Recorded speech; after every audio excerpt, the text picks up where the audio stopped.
जय श्री कृष्णा सा। आप सभी का मेरे चैनल पर स्वागत है। आइए सुनते हैं चैत्र मास महात्म्य का अध्याय 3 श्रीमद् देवी भागवत के महात्म्य के प्रसंग में राजा सुदुमन की कथा। सूची बोले, हे मुनिवरों, अब आप लोग एक अन्य इतिहास सुनिए जिसमें इस देवी भागवत के महात्म्य का वर्णन किया गया है। एक बार कुंभ योनि लोपामुद्रापति महर्षि अगस्त्य ने कुमार कार्तिकेय के पास जाकर उनकी भली भांति पूजा करके उनसे विविध प्रकार की बातें पूछी। भगवान कार्तिकेय ने दान, तीर्थ, व्रत आदि के महात्म्य से परिपूर्ण अनेक कथाओं का वर्णन उनसे किया। उन्होंने वाराणसी, मणिकर्णिका, गंगा तथा अनेक तीर्थों के महात्म्य का अत्यंत विस्तार पूर्वक वर्णन किया। उसे सुनकर अगस्त्य मुनि परम प्रसन्न हुए और उन्होंने महातेज संपन्न कुमार कार्तिकेय से लोक कल्याण के लिए पुनः पूछा। अगस्त्य जी बोले, हे तारक रिपु, हे भगवान, हे प्रभु, आप मुझे देवी भागवत के महात्म्य तथा उनके श्रवण की विधि बतलाइए। श्रीमद् देवी भागवत नामक पुराण सभी पुराणों में अति श्रेष्ठ है, जिसमें तीनों लोकों की जननी साक्षात सनातनी भगवती की महिमा गाई गई है। कार्तिकेय जी बोले, हे ब्राह्मण, श्रीमद् देवी भागवत के महात्म्य को विस्तार पूर्वक कहने में कौन समर्थ है। मैं इस समय संक्षेप में इसे कहूंगा, आप सुनिए। जो शाश्वती सच्चिदानंद स्वरूपा भोग तथा मोक्ष प्रदान करने वाली जगदम्बा है, वे स्वयं इस पुराण में विराजमान रहती है। अतएव हे मुने, यह श्रीमद् देवी भागवत उन जगदम्बिका की वाग्मय मूर्ति है, जिसके पठन एवं श्रवण से इस लोक में कुछ भी दुर्लभ नहीं है। विवस्वान के एक पुत्र हुए, जो श्राद्धदेव नाम से प्रसिद्ध थे। संतान रहित होने के कारण उन राजा श्राद्धदेव ने वशिष्ठ मुनि की अनुमति से उत्कृष्ट यज्ञ किया। तत्पश्चात मनु श्राद्धदेव की भार्या श्रद्धा ने यज्ञ के होता से प्रार्थना की, हे ब्राह्मण, आप कोई ऐसा उपाय करें जिससे मुझे कन्या की प्राप्ति हो। अतः होता ने मन में कन्या प्राप्ति का संकल्प करते हुए आहुति डाली। उनके विपरीत भाव के फलस्वरूप एक कन्या उत्पन्न हुई, जिसका नाम ईला रखा गया। इसके बाद पुत्री को देखकर उदास मन वाले राजा श्राद्धदेव ने गुरु वशिष्ठ से कहा, हे प्रभु, पुत्र प्राप्ति के आपके संकल्प के विपरीत यह कन्या कैसे उत्पन्न हो गई। यह सुनकर महर्षि वशिष्ठ ने ध्यान लगाया। इससे होता का व्यतिक्रम जानकर वे ईला को पुत्र बनाने की कामना से ईश्वर की शरण में गए। मुनि के तत्प्रभाव और भगवान की कृपा से सभी लोगों के देखते देखते ईला कन्या से पुरुष रूप में परिवर्तित हो गई। इसके बाद गुरु वशिष्ठ ने पूर्ण स्वरूप से संस्कार करके उसका नाम सुदुमन रखा। वे मनुपुत्र सुदमन सभी नदियों के निधानभूत, सागर की भांति सभी विद्याओं के निधान हो गए। कुछ समय बीतने पर सुदुमन युवा हुए और एक दिन सिंधु देश से घोड़े पर चढ़कर आखेट के लिए वन में गए। अपने सहचरों के साथ वे कुमार सुदुमन एक वन से दूसरे वन में जाते हुए भटकते रहे और फिर संयोग से वे हिमालय की तलहटी के उस वन में पहुंच गए, जहाँ किसी समय देवाधिदेव भगवान शंकर अपनी भार्या अर्पणा के साथ आनंद पूर्वक करते थे। उसी समय भगवान शंकर के दर्शन की अभिलाषा से मुनिगण वहां आ गए और उन्हें देखकर पार्वती जी लज्जित हो गई। तब शिव तथा पार्वती को रमन करते देखकर उत्तम व्रत धारण करने वाले वे मुनिगण वहां से लौटकर वैकुंठ धाम की ओर चल दिए। तदंतर अपनी प्रियतमा को प्रसन्न करने के लिए भगवान ने उस अरण्य को श्राप दे दिया कि आज से जो भी मनुष्य यहाँ प्रवेश करेगा वह स्त्री हो जाएगा। तभी से पुरुषों ने उस वन में जाना त्याग दिया और संयोगवश वहां पहुंचते ही सुदुमन एक लावण्यमय स्त्री के रूप में परिवर्तित हो गए। अपने सभी अनुचरों को पुरुष से स्त्री तथा घोड़ों को घोड़ी के रूप में रूपांतरित हुआ देखकर सुदुमन आश्चर्यचकित हो गए। अब वह रूपमती तरुणी वन वन में विचरने लगी। एक बार वह बुद्ध के आश्रम के समीप पहुंची।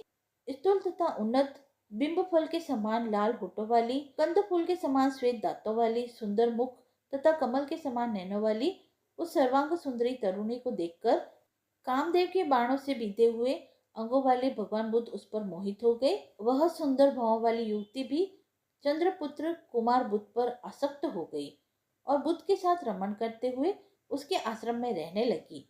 हे महर्षि अगस्त्य, कुछ समय बाद बुद्ध ने उस तरुणी से पुरुरवा नामक पुत्र को उत्पन्न किया।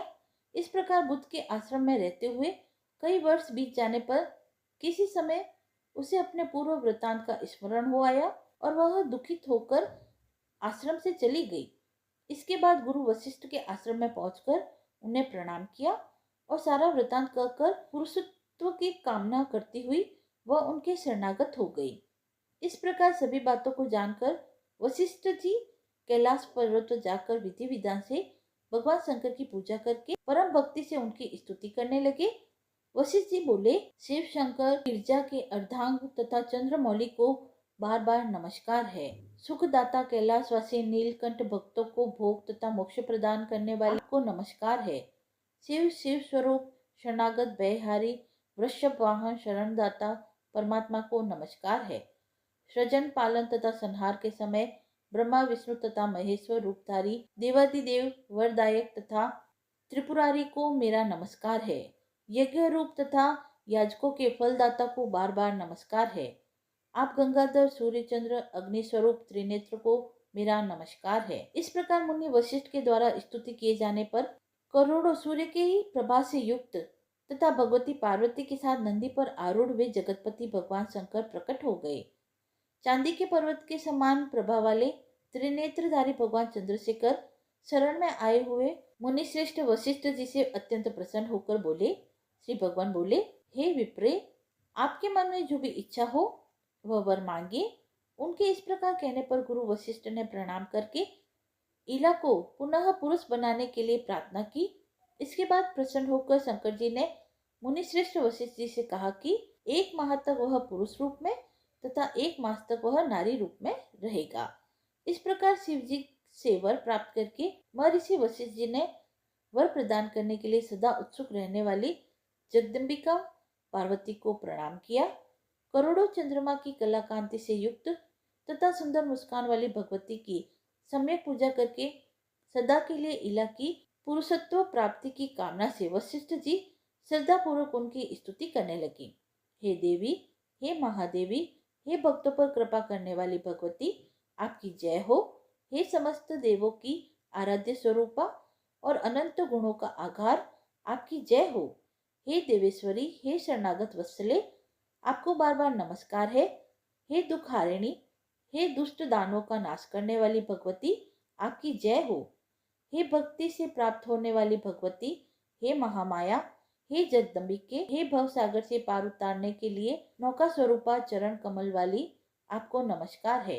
आपके चरण कमल की सेवा से ही ब्रह्मा विष्णु तथा महेश आदि देवता विश्व के सृजन पालन और संहार हेतु सामर्थ्य प्राप्त करते हैं। अर्थ धर्म काम मोक्ष प्रदान करने वाली हे देवेश्वरी, आप प्रसन्न हो। हे देवी, आपकी स्तुति करने में भला कौन समर्थ है, अतः मैं आपको केवल प्रणाम कर रहा हूँ। वशिष्ठ जी द्वारा इस प्रकार भक्ति भाव से स्तुति किए जाने पर दुर्गा भगवती तत्काल प्रसन्न हो गई। तदंतर भक्तजनों का दुख दूर करने वाली महादेवी ने मुनि वशिष्ठ जी से कहा, हे मुनि श्रेष्ठ, आप सुदमन के घर जाकर भक्ति पूर्वक मेरी पूजा करें। हे द्विश्रेष्ठ, सुदमन को 9 दिनों में मुझे प्रसन्नता प्रदान करने वाली श्रीमद् देवी भगवत पुराण का प्रेम पूर्वक श्रवण कराइए। उसके श्रवण मात्र से उसे सर्वदा के लिए पुरुषत्व की प्राप्ति हो जाएगी। ऐसा कहकर भगवती पार्वती तथा भगवान शंकर अंतर्ध्यान हो गए। इसके पश्चात वशिष्ठ जी उस दिशा को नमस्कार करके अपने आश्रम को लौट आए और सुदोमन को बुलाकर उन्होंने देवी की आराधना करने के लिए उन्हें आदेश दिया। अश्विन मास के शुक्ल पक्ष में जगदम्बा की विधि पूर्वक पूजा करके वशिष्ठ जी ने राजा को नवरात्र विधान के अनुसार श्रीमद् देवी भागवत पुराण सुनाया। इस प्रकार अमृत स्वरूप श्रीमद् देवी भागवत पुराण को भक्ति पूर्वक सुनकर और गुरु वशिष्ठ जी का पूजन वंदन करके सुदोमन ने सदा के लिए पुरुषत्व प्राप्त कर लिया। महर्षि वशिष्ठ ने सुदोमन का राज्याभिषेक किया और वे प्रजा को प्रसन्न रखते हुए धर्म पूर्वक भूमंडल पर शासन करने लगे। सुदोमन ने अत्यंत श्रेष्ठ दक्षिणा वाले भांति भांति के यज्ञ किए और अंत में पुत्रों को राज्य का शासन सौंपकर वे देवी लोक को प्राप्त हुए। हे विप्रो, इस प्रकार मैंने आप लोगों को इतिहास सहित देवी महात्म्य बता दिया। यदि कोई मनुष्य सद्भक्ति के साथ इसे पढ़ता तथा सुनता है तो वह देवी की कृपा से इस लोक में संपूर्ण कामनाओं की प्राप्ति करके अंत में देवी के परम सत्य स्वरूप सालोक्य को प्राप्त कर लेता है। तीसरा अध्याय समाप्त हुआ। यदि आपको यह पसंद आया हो तो आप मेरे चैनल को लाइक शेयर एंड सब्सक्राइब करें। धन्यवाद।